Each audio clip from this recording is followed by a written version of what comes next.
तर आजचा पेडगावचा एक नंबरचा मानकरी, आपल्याला सर्वांना उत्सुकता होती की आजच्या दिवसात कोण होणार पेडगावचा एक नंबरचा मानकरी. तर आजच्या पेडगावचा एक नंबरचा मानकरी बकासूर आणि लखन झालेला आहे. नक्कीच प्रेक्षकांची लाडकी अशी जोडी बोलता येईल, कारण की जेव्हापासून गटाला पळत होती गाडी तेव्हापासून पब्लिकचा जो क्रेज होता तो भरपूरच क्रेज होता. तर आता काय सांगाल आजच्या विजयाबद्दल? विजय तर आता सगळ्यात द्यावं लागेल बैलाला, सगळ्यात पर्यंत बैलाला नाही द्यावं लागेल आपला. बरोबर, 1000 गाडीतून एक नंबर कर, त्याच्यामुळे आपलं नाव आहे, त्याने एक नंबर केला. आपण पळून काही होत नाही, बैलामुळे एक नंबर झाला आपल्याला. आणि सगळं प्रेक्षकांचा जो होता, जेव्हापासून लोकांना माहित झाला हा पैरा आहे बकासूर लखन, सगळं प्रेक्षक म्हणे एक नंबर 100% करणार गाडी. म्हणजे असा कॉन्फिडन्स तुम्हाला आला का जेव्हा मैदानात तुम्ही उतरले? जसं का प्रेक्षक दोन बैल टॉपचे पळणारे बैल असले तर 100% करणार. आमचा बैल टॉपला आहे, बकासूर पण टॉपचाच बैल आहे. बरोबर, सगळ्याला माहित असल्यावर एक नंबर तर करणारच ना गाडी. आणि गटाला कशी आपली गाडी पळालेली? घाटाला वाईट वाटला आम्हाला, गाडी जशी आम्हाला गती लागली तशी गाडी नव्हती पळाली.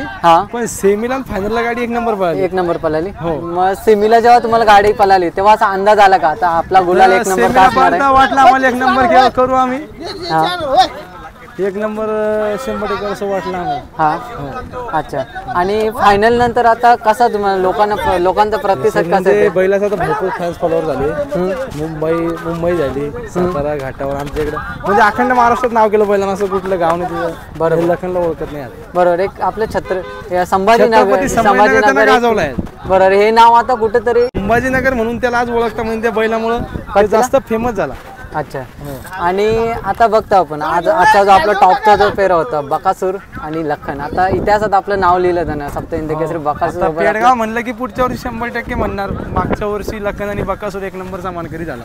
मग आता तुम्ही जे पूर्ण देखरेख 3 बैल फायनलला राहिले आज. कोणती कोणती?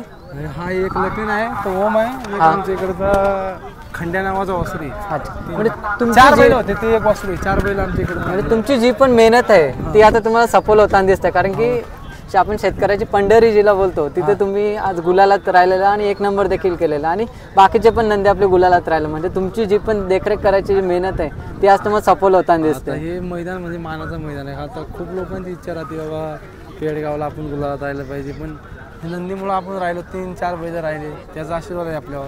आपण समजा कोणाचं वाईट शेतत नाही. बरोबर, सगळं चांगलं, कोणाचं दुसऱ्याचा बैल त्याला आपण आपला बैल मानून हे करतो. बरोबर. आता असं पण तुम्हाला टॉपचे पेरे येतच असे, आता बकासूर सोबत आता आपली चांगले म्हणजे एक नंबर केले, अजून तुम्हाला नवीन पेरे येतील. हे म्हणजे आपलं कसं, आमच्या मालकाचं, आमचं जे मालक आहे ते म्हणतो बस सगळ्याला आपल्या बैलाचा आनंद भेटायला पाहिजे. बरोबर, म्हणजे याला पाहायला जो टॉपचे बैल आहे पूर्ण, बरोबर, सगळ्याला आपलं बैल, एखादा गरीबाचा बैल पळत असेल त्याला बी आपला बैल भेटायला पाहिजे. आमच्या मालकाची इच्छा राहते. बरोबर, बैल पोहोचताना त्याचं आमचे मालक त्याला सहकार्य करतात. मालकांबद्दल काय सांगाल? कारण त्यांचा स्वभाव एकदम शांत आहे. मालकाचं म्हणजे मालक सरासरी जास्त येत नाही. मालक मैदानाला येतात, आले तर आले, येत मी नाही सरासरी.